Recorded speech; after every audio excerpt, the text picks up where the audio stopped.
नमस्कार। योग भारतीय दर्शन का एक बहुत ही अभिन्न अंग है और योग की जो मूलभूत अंग हैं वो भारतीय जनमानस में कहीं न कहीं इस प्रकार से रचे बसे हैं जिससे भारत की संस्कृति और परिष्कृत होती है। योग का मानवीय जीवन में बहुत ही बड़ा योगदान है।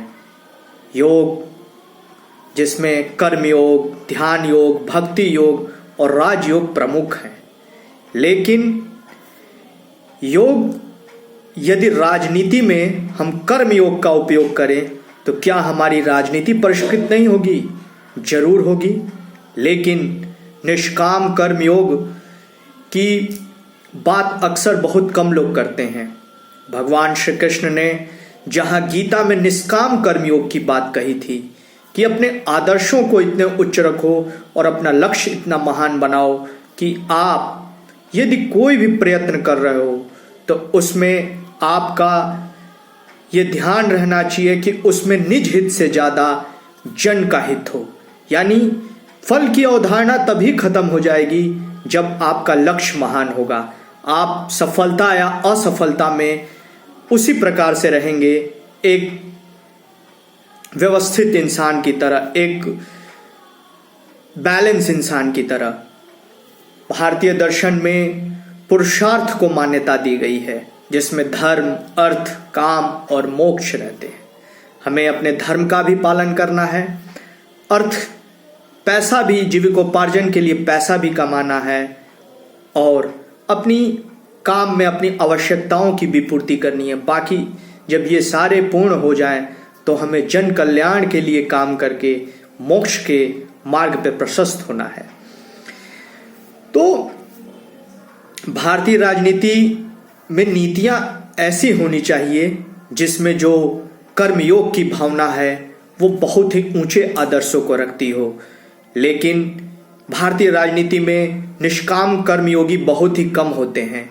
जो जनप्रतिनिधि चुन के जाते हैं वो क्या निष्काम कर्मयोग की भावना से भरे होते हैं?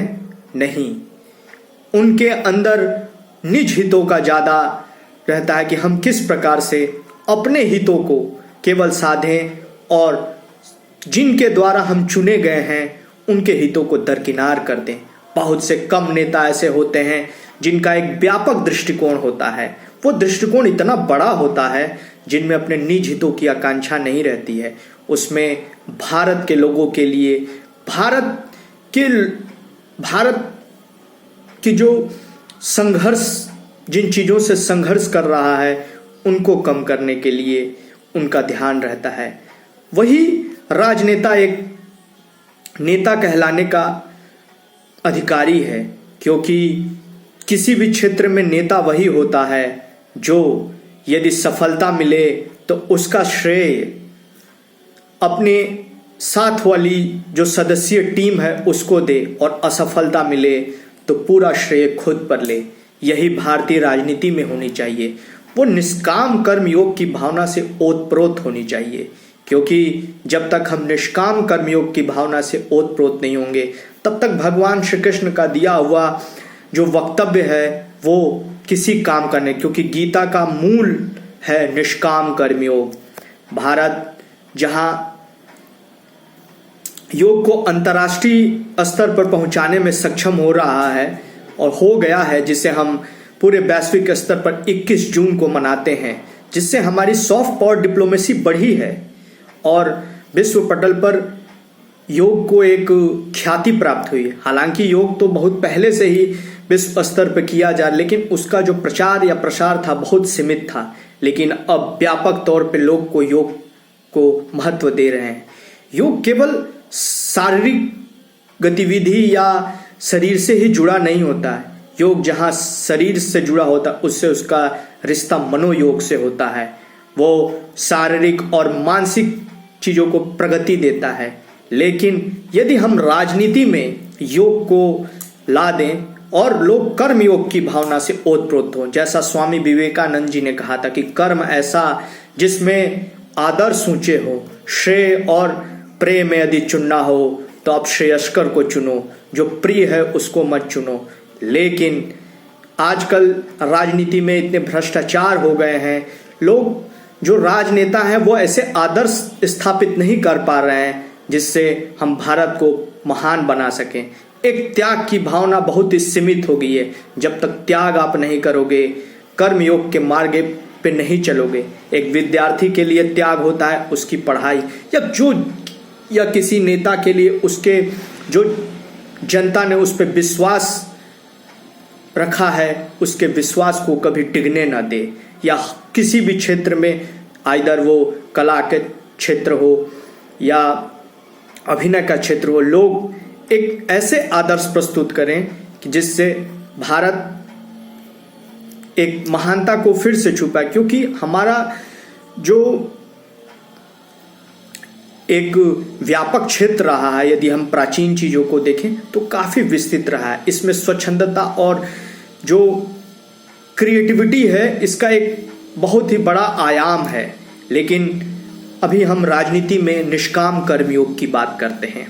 जो जन प्रतिनिधि चुन के जाते हैं, पंचायत लेवल पे जो भी जनप्रतिनिधि हो, राज्य स्तर पे जो जनप्रतिनिधि और जो केंद्र स्तर पर हो, सबका यही लक्ष्य होने चाहिए कि राजनीति में गुणवत्ता लाएं। जब राजनीति में गुणवत्ता आ जाएगी, भाषा या कार्य का स्तर इतना ऊंचा रहेगा, तो क्यों नहीं वो आदर्श जो ट्रिकल डाउन होगा लोअर स्टेट ऑफ सोसाइटी में। लेकिन जब हम अपने जो बड़े लोग जो हायर हायरार्की पे हैं वही लोग आदर्श स्थापित नहीं कर पाएंगे, तो क्या वो जो निचले स्तर पे लोग काम कर रहे हैं, क्या उनको ये उदाहरण नहीं मिल जाए कि जब हमारे जो अग्रणी लोग हैं वही भ्रष्टाचार में लिप्त हैं, तो हम क्यों ना करें। भ्रष्टाचार कब खत्म होगा? जब नेतृत्व करने वाले लोग सक्षम रहें, सुदृढ़ रहें और एक आदर्श स्थापित करें, उनमें इंटीग्रिटी की भावना हो। अक्सर हम देखते हैं कि लोग जो पेशेवर लोग हैं उनसे इंटीग्रिटी की बात करते हैं। क्या राजनेताओं से इंटीग्रिटी की बात नहीं की जा सकती है? उनके लिए तो सबसे ज़्यादा इंटीग्रिटी की मांग की जाती है, क्योंकि उनको एक इंडिविजुअल इम्यूनिटी भी मिली है, कलेक्टिव इम्यूनिटी भी मिली है कि संसद में यदि वो कोई भी वक्तव्य देते हैं तो उनके खिलाफ कार्यवाही ना हो। लेकिन क्या वो इम्यूनिटी का गलत फायदा उठाएंगे? संसद में जो गुणवत्ता गिर रही है भाषा की, क्या उस पर उनकी जवाबदेही नहीं रहेगी? क्या वो विधायिका को इस प्रकार परिवर्तित कर देंगे कि विधायिका का कोई आदर्श ही नहीं रह जाएगा? यदि हमें भारत को गौरव की तरफ लेके जाना है तो एक आदर्श स्थापित करेंगे। अपनी संस्कृति से सीख लेनी पड़ेगी।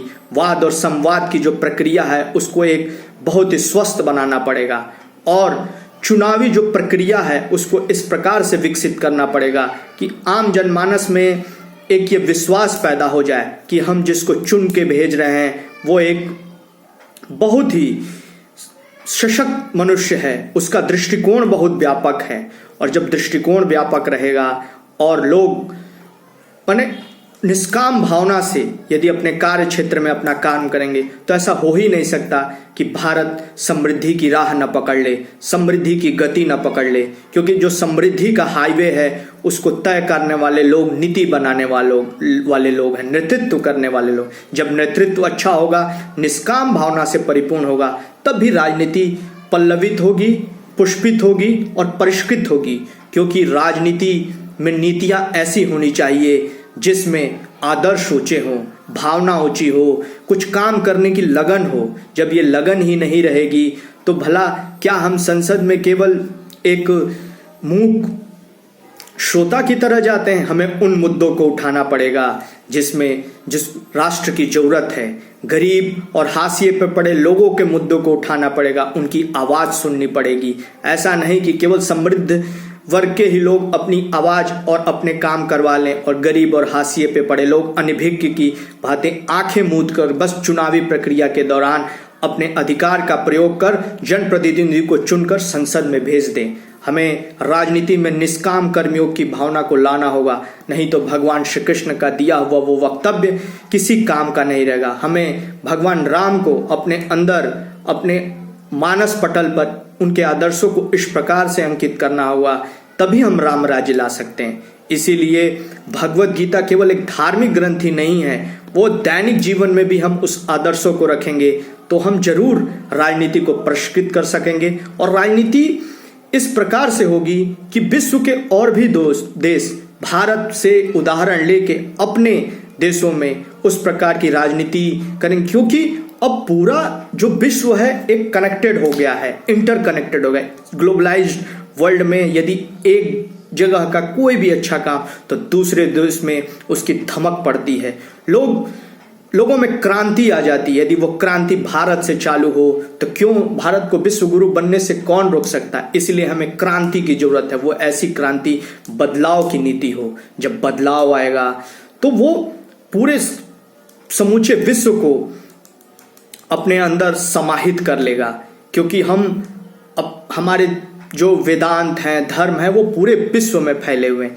तो एक सबसे बढ़िया माध्यम है राजनीति, क्योंकि पूरे विश्व की नजर राजनीति पे रहती है कि इस देश में क्या चल रहा है। और चाहे वो किसी देश का नागरिक हो, वो राजनीति में बड़ा ही इंटरेस्टेड रहता है, उसका रुझान राजनीति की तरफ रहता है कि हमारे लोगों के लिए, हमारे जो और हम खुद के लिए कैसी नीतियां सरकार बना रही, क्या नीतियों सरकार द्वारा बनाई गई नीतियां हमारे लिए लाभान्वित होने का काम कर रही हैं। और इसी में वो आता है निष्काम कर्मयोग, क्योंकि कर्मयोग होता है कि कर्म इस प्रकार से करो कि उसमें उत्कृष्टता हो, उसमें महानता हो, और वो इतना महान हो कि आपको बस एक एक्सीलेंसी उसमें हमेशा दिखाई दे और आप हमेशा बस अपने कर्म की तरफ बढ़ते जाइए, तभी हम अपने देश को महान बना सकते हैं। और जब सभी राजनेता प्रयास करें कि निष्काम कर्मयोगी बनेंगे तो सारी समस्याएं यूं ही खत्म हो जाएंगी और भारत प्रगति के मार्ग पे दौड़ने लगेगा। और जब ये प्रगति के मार्ग पे दौड़ेगा तो जो भी चीजें हैं, वो जो भी बुराइयां हैं, वो धीरे धीरे करके खत्म हो जाएंगी। इसलिए हम सभी को राजनीति में भी निष्काम कर्मयोग की भावना से ओतप्रोत होने होना। ये बड़ा ही दुष्कर कदम है, लेकिन प्रयास करने से सब कुछ साध्य हो सकता है, क्योंकि भारत में चिंतन और मनन की रही है। तो हमें चिंतन करना पड़ेगा, मनन करना पड़ेगा कि हम राजनीति में किस प्रकार से निष्काम कर्मयोग को साधें और राजनीति को परिष्कृत करें, महान बनाएं। जय हिंद।